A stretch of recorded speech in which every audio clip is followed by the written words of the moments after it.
El montaje experimental del experimento, entonces, consiste en la utilización de este sistema de registro PowerLab, el cual va a tener conectado un electrodo de estimulación, un electrodo bipolar de estimulación, que es el que va a estar ubicado en la región ventral de la muñeca del sujeto, específicamente en la región de paso, el nervio ulnar, de esta forma, y va a estar fijado con una liga de velcro.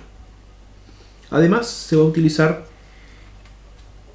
este transductor, corresponde a un transductor de presión, que es el que registra la fuerza generada por las contracciones de los músculos de la mano, el cual va a estar fijado al mesón mediante una cinta adhesiva, y producto de las contracciones generadas en la mano y la posición del sujeto, que va a estar con sus cuatro últimos dedos bajo la mesa y el primer dedo, el dedo pulgar, sobre el transductor, las contracciones generadas por la musculatura asociada al nervio ulnar van a generar movimientos de tipo pinza que van a ser registrados a través del transductor. Bien, entonces lo primero que vamos a hacer es partir abriendo este archivo de configuración que yo realicé de manera previa, donde están ajustados y predeterminados los principales parámetros necesarios para poder realizar este experimento. Principalmente lo relacionado con el número de canales que vamos a utilizar, la duración de cada registro, de cada segmento del registro, lo relativo también con los colores con que van a ir rotulado cada registro. Registros que vemos en dos canales, un canal superior asociado al registro de la fuerza, fuerza que es la que va a estar siendo medida en función de la presión que genera nuestro primer dedo, el dedo pulgar, sobre el transductor de fuerza, como ya mencionamos. Este registro va a aparecer con un rótulo de color rojo. Otro aspecto importante de mencionar tiene que ver con la unidad que vamos a utilizar para el registro de la fuerza. Y como ven ustedes ahí vamos a utilizar los gramos, que para más de alguno puede resultar raro ya que la unidad más correcta para registrar la fuerza pueden ser los newtons. Sin embargo, el defecto de utilizar el newton tiene que ver más que nada con la familiaridad que puede tener cada uno con la unidad. O sea, es bien, no es muy común en la utilización de newtons ni que estemos midiendo constantemente fuerza. Y es por eso que utilizamos el gramo como una unidad un poco más cercana, ya que todos tenemos la noción de cuántos son unos pocos gramos, 500 gramos, un kilo, y eso fácilmente se puede transformar en newtons. Vamos a utilizar en este caso los gramos, ya que el transductor de fuerza de nuestro equipo fue calibrado con un peso estándar de 100 gramos. Por otro lado, en el canal inferior vamos a apreciar los estímulos eléctricos que se van a registrar con una línea de color azul. El registro de los estímulos nos va a permitir asociar el momento en que se aplica el estímulo eléctrico con el momento en que aparece la respuesta muscular, y así poder evaluar la coincidencia entre la aplicación del estímulo y la aparición de la respuesta muscular. Otro parámetro importante para entender la configuración del experimento tiene que ver con la duración de cada registro, que si bien podría ser ilimitada y manejarlo de manera manual, aquí vamos a tener una duración fija que va a ser de 500 milisegundos, lo que significa que cada vez que yo vaya a presionar el botón inicio, el botón start en el experimento, se va a detener cada registro después de 500 milisegundos. O sea, cada registro va a tener una duración de 0.5 segundos en total. Y el último parámetro a analizar antes de iniciar el experimento tiene que ver con la configuración de estímulo eléctrico que se va a aplicar. Si ustedes ven, vamos a utilizar el estimulador aislado, que es el estimulador que se utiliza para modelo humano, estimular nervios de seres humanos.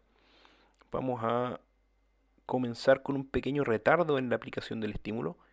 Este retardo tiene una duración de 0.03 segundos o 30 milisegundos, que tiene que ver más que nada con una cuestión estética del registro, ya que al utilizar un pequeño retardo evitamos que el estímulo eléctrico que se observa con una pequeña línea aparezca muy pegado a la línea divisoria entre cada registro.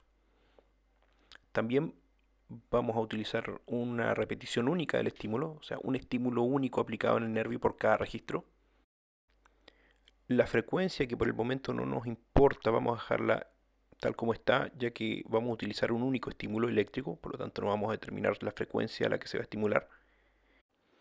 La duración del estímulo eléctrico, o sea, del pulso eléctrico, vamos a utilizar la máxima duración, que es de 0.2 milisegundos, sería lo mismo que decir 200 microsegundos, es decir, 1 por 10 elevado a menos 6 segundos. Y finalmente la amplitud de la corriente que vamos a aplicar, que es el único parámetro que se va a ir modificando registro a registro. El resto de parámetros se van a mantener constantes durante la duración del experimento y el único parámetro que se va a modificar va a ser la amplitud de la corriente. Si ustedes ven, podemos ir aumentando la frecuencia de unidades bastante pequeñas, pero vamos a partir con un estímulo inicial de 1 mA aplicado a través del electrodo al nervio ulnar del voluntario que tiene su mano ubicada en el transductor. Y por último mencionar que este estímulo eléctrico con las características que ya configuramos va a aparecer en el canal marcador número 2, o sea, el canal inferior de nuestro registro. Con todo configurado ya estamos listos para iniciar el experimento. Tienen que poner atención a la respuesta en la mano que va a aparecer en un cuadro en la parte superior izquierda.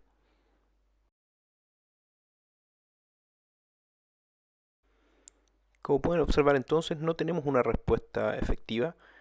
Por lo tanto, asumimos que el estímulo, que si bien se aplicó, no tuvo la amplitud, la intensidad suficiente para lograr una respuesta efectiva, una respuesta muscular efectiva. Por lo que vamos entonces a duplicar la amplitud. Vamos a aumentar la amplitud a 2 mA.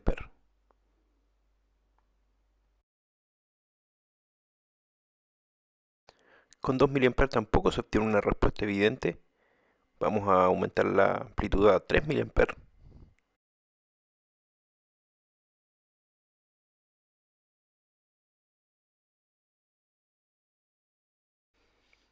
Vemos que con 3 mA tampoco obtenemos una respuesta, pero es importante mencionar que con 3 mA el sujeto o voluntario ya percibe la aplicación del estímulo eléctrico en la región de posicionamiento del electrodo, o sea, se logra percibir el estímulo eléctrico. Vemos que pasa con 4 mA.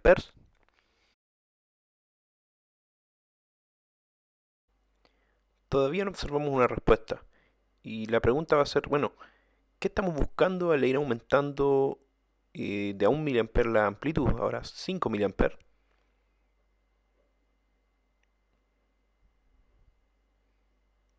Tampoco hay una respuesta evidente.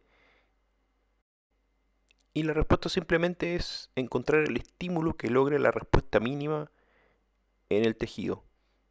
Vamos a aplicar un estímulo ahora de 6 mA.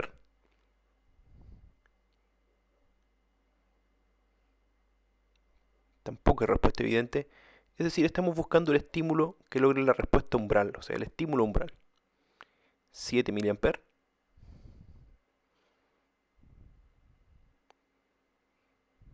Tampoco hay respuesta evidente. 8 mA.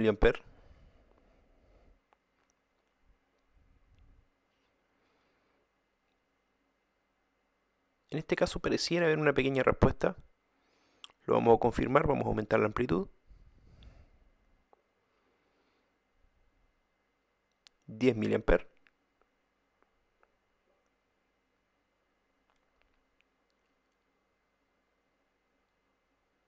Y ahora tenemos una respuesta evidente, tanto en el registro como también en la respuesta observada. Nuevamente vamos a aumentar la amplitud. Vamos a aplicar un estímulo ahora de 11 mA.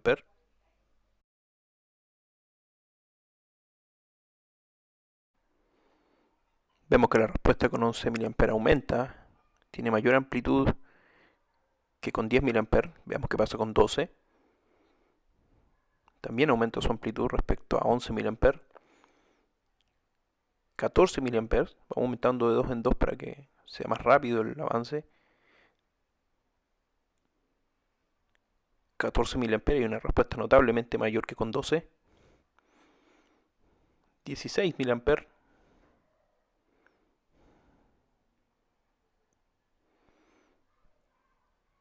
Sigue aumentando la amplitud de la respuesta y finalmente 18 mA.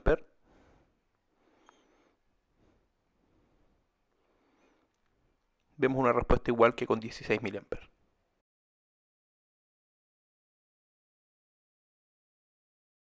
Bien, aquí podemos ver el registro completo y vamos a retroceder.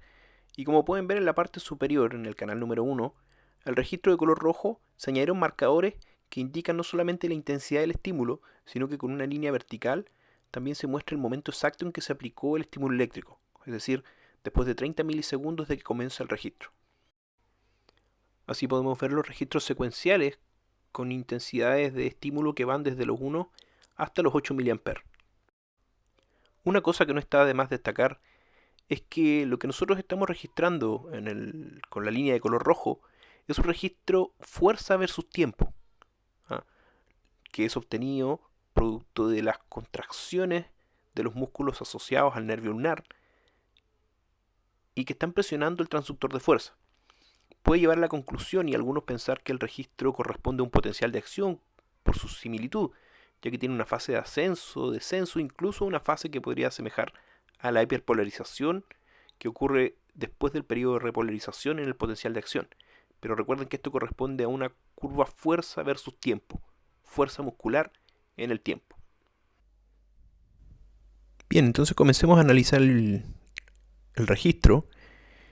Y la primera cosa que vamos a analizar tiene que ver con lo que comentamos al inicio, dentro de los primeros estímulos, en donde yo les mencioné que con el estímulo de 3 mA, el paciente, en este caso el voluntario, percibe el estímulo aplicado con una intensidad de 3 mA. No así con los estímulos previos de 2 y 1 mA. Una vez que con 3 mA percibe ese estímulo, con los estímulos siguientes de 4 y 5, 6 y todos los estímulos hasta los 18 mA, la respuesta se sigue percibiendo e incluso es más, va aumentando. Entonces eso nos lleva a la primera pregunta. ¿Por qué el estímulo es percibido cuando la amplitud fue de 3 mA, pero la respuesta motora aparece recién a los 10 mA? La respuesta radica principalmente en la naturaleza del experimento, ya que nosotros no estamos estimulando axones aislados o un axón aislado, sino que nosotros estamos estimulando un nervio, específicamente el nervio ulnar. Sabemos que el nervio ulnar es un nervio con características mixtas, es decir, tiene tanto fibras aferentes como fibras eferentes, es decir, fibras sensitivas y fibras motoras. En un corte transversal, un nervio se vería como lo tenemos en la imagen del lado derecho, con un conjunto de fibras, axones, representados por estas estructuras circulares, cada uno con su envoltura, donde muchos de ellos corresponden a fibras sensitivas y otros a fibras motoras.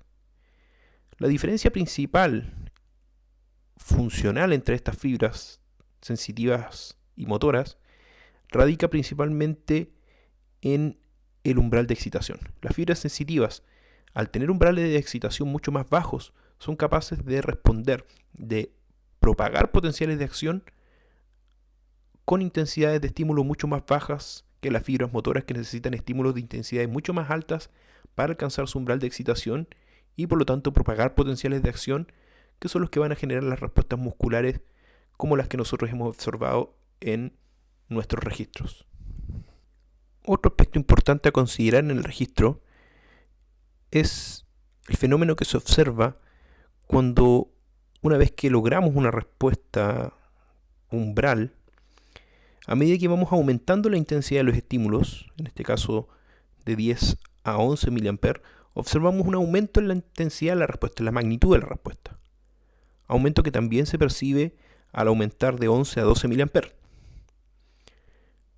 También percibido cuando aumentamos de 12 a 14 mA y a 16 mA. Todos ellos generan aumentos significativos en la magnitud de la respuesta. Eso nos lleva a la segunda pregunta. ¿Por qué al aumentar la intensidad del estímulo eléctrico también aumenta la magnitud de la respuesta motora? Nosotros estamos estimulando un nervio que está compuesto de muchas fibras, de muchos axones. Vimos que algunos tenían la función de llevar información aferente, es decir, información sensitiva. Otros tienen la función de llevar información hacia el músculo, información motora, y la organización del nervio, del punto de vista motor, es la organización que vemos en la imagen, formando unidades motoras. ¿Qué quiere decir? Una motoneurona inerva dentro de un músculo a un grupo de fibras musculares esqueléticas. Y las fibras motoras entre sí también presentan distintos tamaños y por lo tanto también pueden presentar distintos umbrales de excitación. Por lo tanto, al ir aumentando la intensidad del estímulo, lo que estamos logrando es reclutar, así se denomina el fenómeno de reclutamiento. Lo que estamos haciendo es reclutar a axones que con el estímulo anterior no habían logrado alcanzar su umbral de excitación y por lo tanto no habían participado en la respuesta motora. Al aumentar la magnitud del estímulo, no solamente alcanzamos a los axones que ya habíamos reclutado previamente, sino que ahora estamos reclutando a otros más. Y así sucesivamente hasta alcanzar una respuesta máxima. Otro fenómeno que llama la atención en el registro es que si bien nosotros al ir aumentando la amplitud del estímulo íbamos logrando generar un aumento también en la magnitud de la respuesta, en el momento de alcanzar la respuesta con 16 mA y luego aumentar la amplitud del estímulo en 2 mA y aplicar un estímulo de 18 mA, la respuesta obtenida no supera, más bien es muy similar, podríamos decir casi idéntica a la respuesta obtenida con 16 mA. Lo que nos lleva a la siguiente pregunta. ¿Por qué la respuesta motora alcanza un máximo y no aumenta a pesar del aumento en la intensidad del estímulo? La respuesta a esta pregunta está muy ligada a la pregunta anterior. En el caso de por qué no aumenta la respuesta después de haber obtenido una respuesta máxima, si es que aplicamos un estímulo de mayor intensidad, ¿por qué esa respuesta ya no logra un aumento en la magnitud de la respuesta?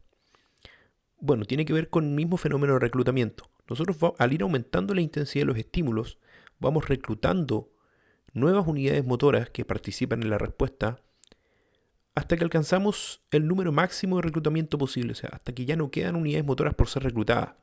Hasta que alcanzamos la motoneurona con el umbral más elevado, nosotros vamos a lograr una respuesta máxima, y ya que la ley del todo nada se cumple para cada unidad motora con su propio umbral de excitación, una vez que reclutamos a la última unidad motora con el umbral de excitación más alto, a pesar de que pongamos un estímulo de mayor intensidad, esa respuesta ya no puede ser mayor porque la respuesta alcanzada va a ser máxima, producto de alcanzar el reclutamiento de todas las unidades motoras.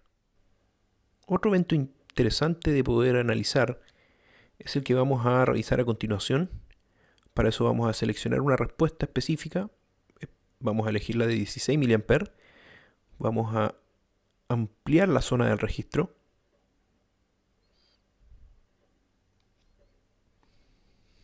Tenemos amplificado el registro y nos va a llamar la atención específicamente que, si ustedes recuerdan, esta línea, este marcador, indica el momento exacto en que se aplicó el estímulo. Y si vemos en la parte superior, en la parte aquí arriba, cuando posiciono el cursor, el tiempo que marca la aplicación del estímulo es exactamente ahí, los 30 milisegundos que nosotros configuramos como retardo en el momento en que va a aparecer el estímulo eléctrico. Voy a poner un marcador en esa zona, a los 30 milisegundos, y me voy a desplazar desde ahí hasta el momento en que comienza la respuesta, la cual no fue inmediata después de que se aplicó el estímulo. La respuesta comenzó aproximadamente desde ahí, y si yo veo en la parte superior el delta entre el marcador que posicioné en el momento de la aplicación del estímulo y el nuevo punto, que es donde comienza la respuesta motora, tenemos un delta de aproximadamente 20 milisegundos, es decir, 0.02 segundos. Ese tiempo donde no hay respuesta, ese periodo de latencia entre que se aplica el estímulo y la aparición de la respuesta motora, tiene una explicación. Y eso es lo que nos lleva a la siguiente pregunta. ¿Qué fenómenos están ocurriendo en ese periodo de tiempo? ¿Por qué la respuesta no aparece inmediatamente después de la aplicación del estímulo? ¿Qué explica el tiempo que hay entre la aplicación del estímulo y el inicio de la respuesta muscular?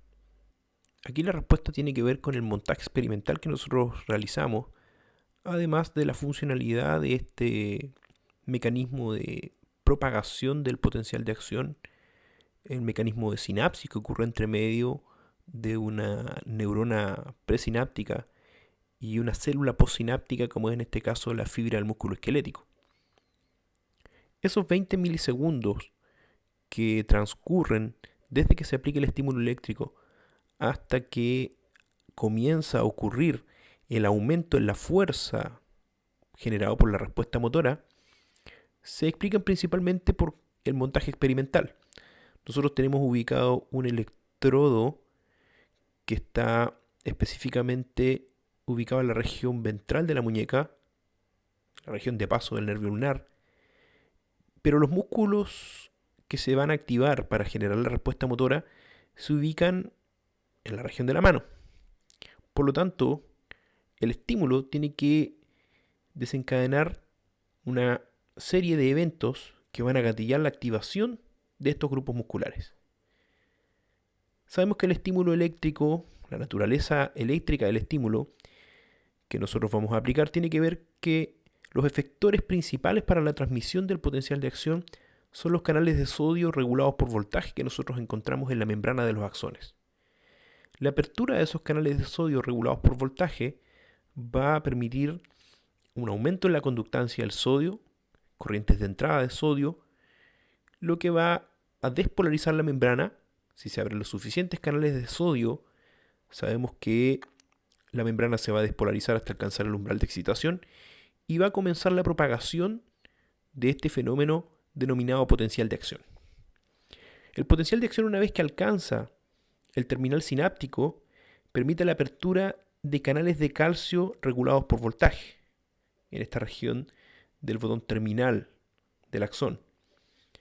Estos canales de calcio permiten un aumento en la conductancia al calcio, se generan corrientes de entrada de calcio que estimulan el movimiento y la fusión de las vesículas sinápticas en estas regiones específicas de fusión de las vesículas sinápticas, lo que permite un aumento en la tasa de liberación de